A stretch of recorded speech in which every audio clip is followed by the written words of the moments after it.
Hello again, everybody. This is Chris White. I'm a history professor at Marshall University in Huntington, West Virginia.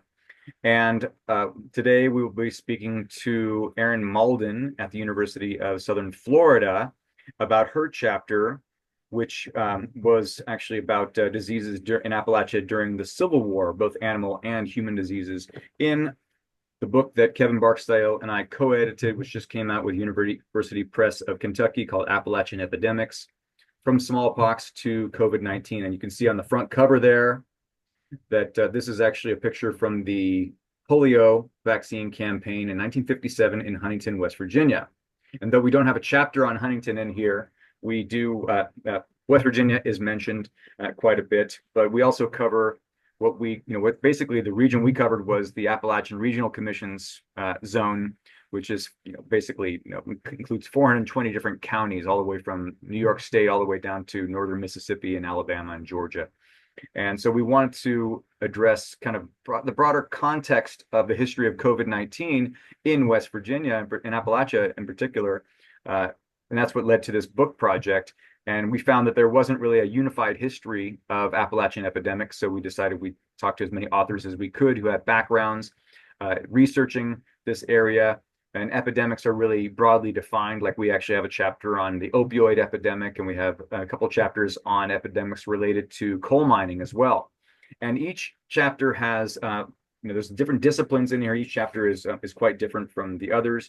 And our author today, Erin Mauldin, is the John Hope Franklin Chair of Southern History at the University of Southern Florida. And she's an associate professor of history.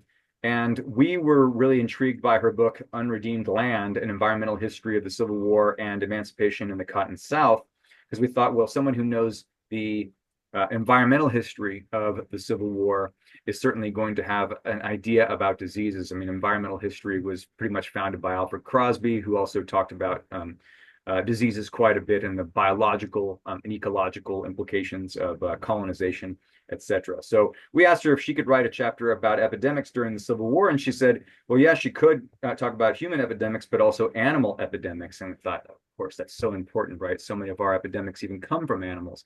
So welcome to the program, Erin.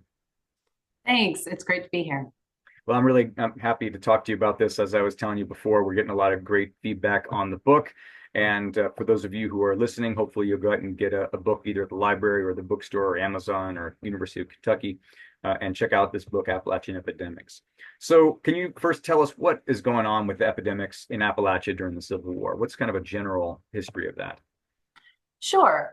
First, a little background. So, the US Civil War is one of the last American wars where more combatants died of disease, right, than anything else.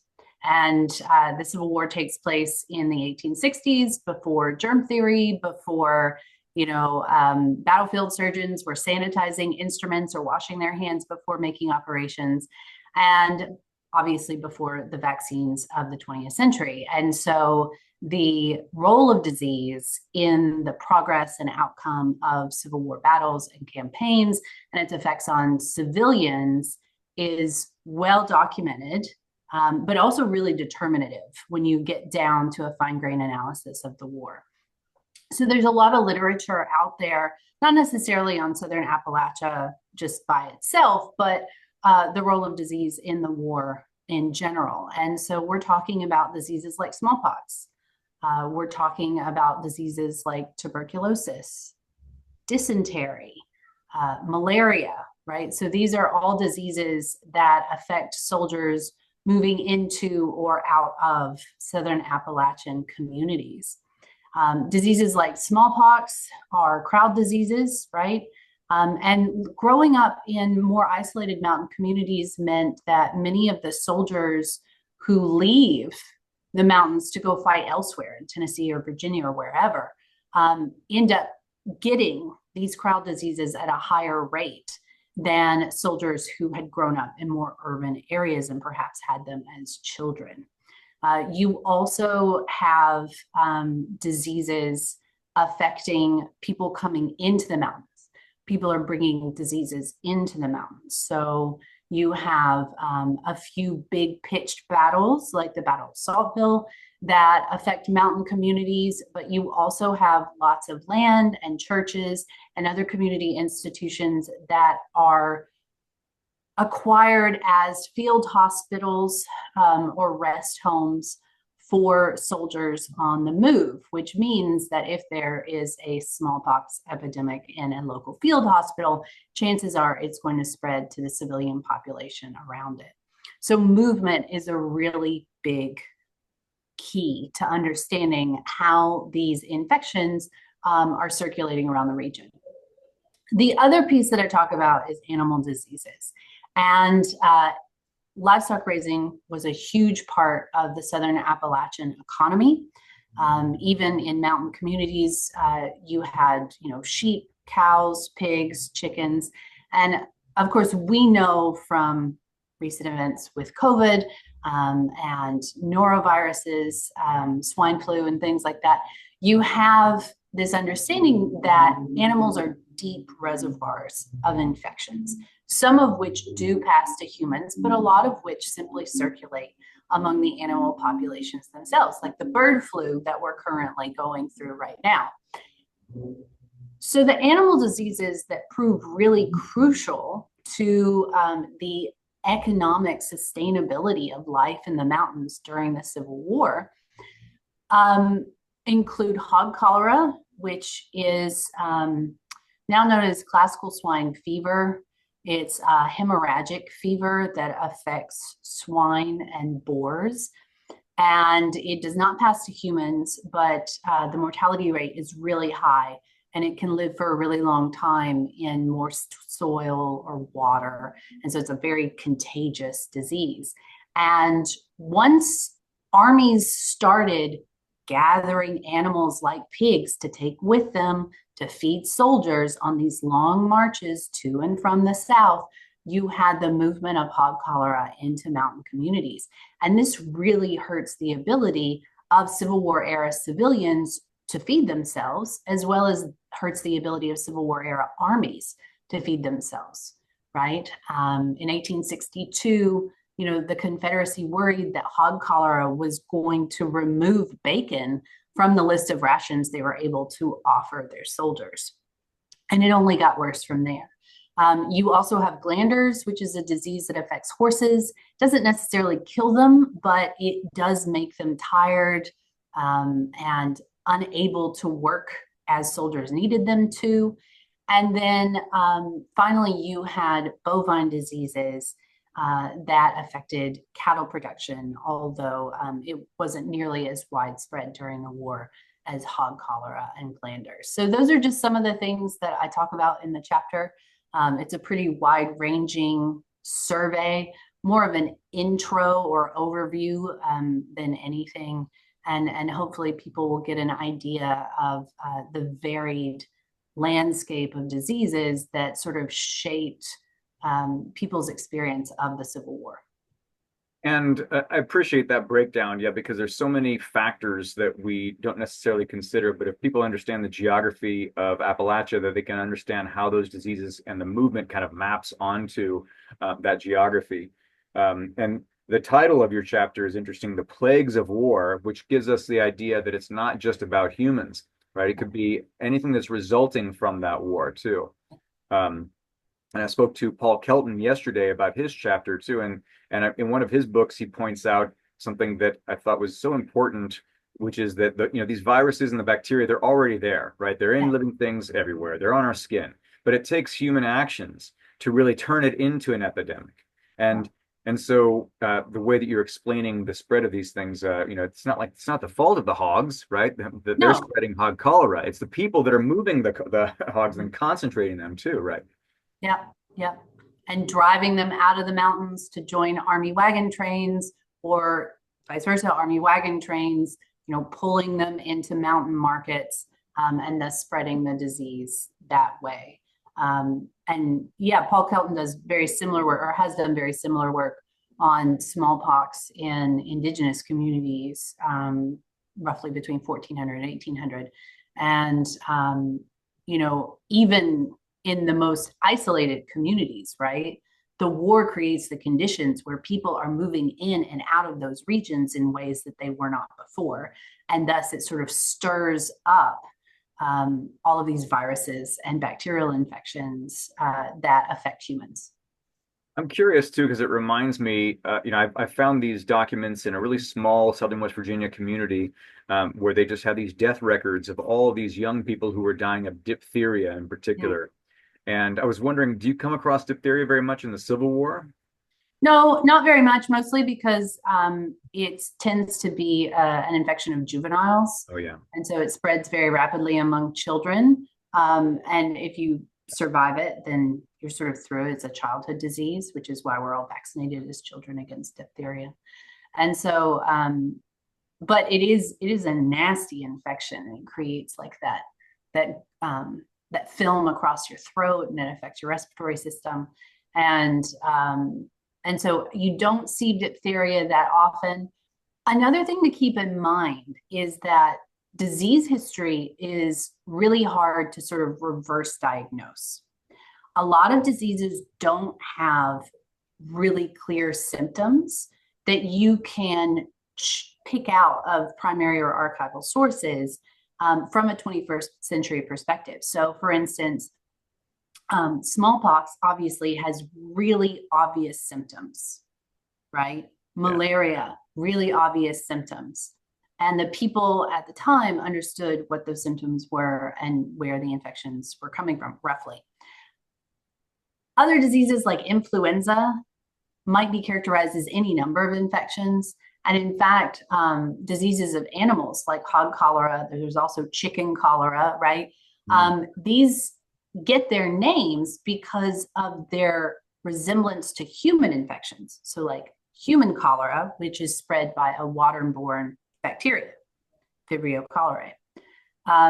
And because pigs basically vomited until they died, that they called it cholera, even though it's not the same bacteria, and it's not really a true cholera. And so what you have is you have to interpret, or you have to diagnose diseases that occurred hundreds of years in the past. And so, some diseases are easier to do that than with others. So for instance, although I'm almost positive that Civil War armies suffered from huge flu infections, it's hard to pick out flu from any number of other diseases, respiratory, sinus related, that might have occurred, right? So like some diseases are easier than others. Sure, it occurs to me that any upper respiratory illness could be a flu or could be a pneumonia, or I mean, even in some cases, people are coughing from other viral infections, Yeah, or it could be tuberculosis, could be early stages tuberculosis. You just don't know. And so you have to make educated guesses where you do have clear evidence, but you also have to understand that people at the time were classifying different diseases under huge categories of like, a fever or a melancholy, or some of these words or euphemisms that make it difficult for us as 21st century historians to read backwards into. right. Well, things like dysentery and cholera are kind of similar, right, in their symptoms. Yeah, yeah, the symptoms can be similar. Cholera does, as it progresses, the mortality rate is obviously higher, and it produces, so telltale changes to the skin and to the lips. And dysentery was something that, again, spread by water, typically did go away and wasn't nearly as fatal as cholera. And so cholera first appeared in the United States in 1832. And so, doctors had had decades of experience with that. But yeah, dysentery was much more widespread and certainly impacted campaigns like McClellan's Peninsula Campaign, where sort of rates of dysentery are well documented, and sort of the laying low of so many fighting men certainly had an impact on the maneuvers they were able to make. And what about the kinds of, I mean, the medical community or medical field was very subpar by comparison to what it is today. What kinds of ways do they treat these illnesses back then? Ooh. So first, I would like to give a plug to a book of some friends of mine. It's called An Environmental History of the Civil War. It's by Judkin Browning and Tim Silver. It was with UNC Press in 2020. And they have a chapter that describes some of these treatments in very graphic detail, right? So if you're more interested in treatments, you should check out this book. But medical historians call the Civil War sort of the last of the medieval wars, in that you're right, the medical establishment wasn't much more advanced than it had been perhaps hundreds of years before it. And then just so much changed during the late 19th century. But by the time you get to World War I, soldiers are surviving infections that would have killed them several decades before. So, if you get a bullet wound in your arm, the arm's going to come off, right? Are they going to wash the instruments they use to cut off your arm before they do? No. Are they going to wash their hands before they perform surgery? No. Is there anesthesia? No. If you have a sexually transmitted disease, which also spread during wartime, I do not cover it in the chapter, but chlamydia and syphilis are obviously there in the background. You might have an injection of mercury in your private parts.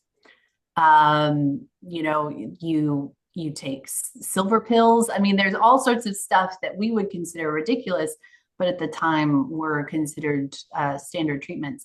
For a lot of these diseases, the only care they could offer was palliative, right? So you can't cure smallpox and you can't cure syphilis. You can just help ease the symptoms as they progress. And so you have these huge field hospitals with people. There are some rudimentary quarantines, particularly when sickness breaks out on ships or in a coastal area. It's easier to quarantine them. And then you also have big field hospitals for escaped enslaved peoples. So there were slaves in the southern Appalachian region, not as many as in the deep south, right? The density was lower. But there were lots of enslaved people who took wartime opportunities to get out of there and to free themselves. And as they fled to Union lines, the Union Army had to set up field hospitals. So lots of the sources we have about disease come from a couple of places. Number one, remembrances of individual soldiers or reports of campaigns, right? People talked about disease because it was affecting their ability to fight. The second place is the U.S. Sanitary Commission, which was set up to study diseases during the Civil War. The Union Army has really great numbers. The Confederate records are largely a guess because they were destroyed or not kept. Then you also have the Freedmen's Bureau records, which provide detailed numbers of how disease was moving through populations of ex-slaves under Union control. And Jim Downes's book, Sick from Freedom, details particularly the smallpox epidemic in the freed person population in a really great way. I imagine that a lot of this would have happened because they would have concentrated in camps, right, where they were being received. Places like Camp Nelson, just south of Lexington, yes, is an example, right? Yeah, where hundreds of thousands of horses died from glanders. Yeah. Glanders ripped through Camp Nelson for sure. Wow. Yeah. Wow. Yeah, I mean, just the idea of concentrating. I mean, this is so similar to what we see with the COVID outbreak too. I mean, people concentrating with the migrations and all that. Then it just seems like it's almost inevitable, and then we can diagnose it after the fact, but it's almost too late. The cat's out of the bag. Yeah. So what are you working on now? So I'm still working on war. I'm writing an overview of war and conflict in American environmental history for Routledge Press. And it basically, each chapter is a different war and a different theme in environmental history. So right now I'm talking about the role of terrain and environmental knowledge in the 7 Years' War in North America. I've also got chapters on sort of violence in the Columbian Exchange, how the introduction of new plants, animals, or diseases sparked warfare during colonial contact. I've got chapters about food and climate and the Civil War, about animals and the Indian Wars of the late 19th century. commodities in World War I, energy in World War II, Wow. veterans' health and chemical weapons during the 20th century. So there are 9 chapters, and each one sort of takes not just a different war, but also sort of recasts those conflicts using different themes in environmental history, from disease to animals to pollution to whatever. Excellent. Yeah, Crosby came up in the conversation with Kelton too, right? He's mentioned him as much as I can in my classes too. Well, that's great. So how can people find your work? Oh, well, the book I'm working on right now is not done, but I do have articles for the Journal of the Civil War era. And of course, you mentioned my book, Unredeemed Land, which is available from any online bookseller. It was out with Oxford, so you can get it from there. And hog cholera does make an appearance in Unredeemed Land. It's the bulk of one of the later chapters because it affects the food supply of emancipated slaves and their ability to remain economically independent in sort of the post-war upheaval. But it's yeah, disease is a really interesting ecological legacy of the Civil War. Not only does it transform civilian and military populations, after the war, it also leads to a transformation of the medical and veterinary establishments. So the upswell of so many infections demand new expertise after the war, and so you have veterinarians becoming sort of professionalized after the war in new ways as a result of all the animal infections. And then the medical establishment for humans obviously transforms in ways that help during 20th century wars. Great. Well, I can't wait to read it. Sounds interesting as heck. Yeah, well, thanks for having me today. It was great to talk about the chapter. Thank you so much. And so again, this is we've been speaking to historian at University of Southern Florida, Erin Mauldin, and she wrote chapter 2, Plagues of War, in our book Appalachian Epidemics from Smallpox to COVID-19. If you're interested, read the whole chapter. Go ahead and get the book. Getting good feedback on it. It was a great, interesting project to do over COVID too. Just while a lot of us were kind of like wondering what the future held, we all looked to the past. And so I really appreciate your contribution to the book. Yeah, well, it was a great project to be a part of. Thank you so much. Thanks. All right. See you all next time. We're going to continue our series interviewing authors from the book. Take care.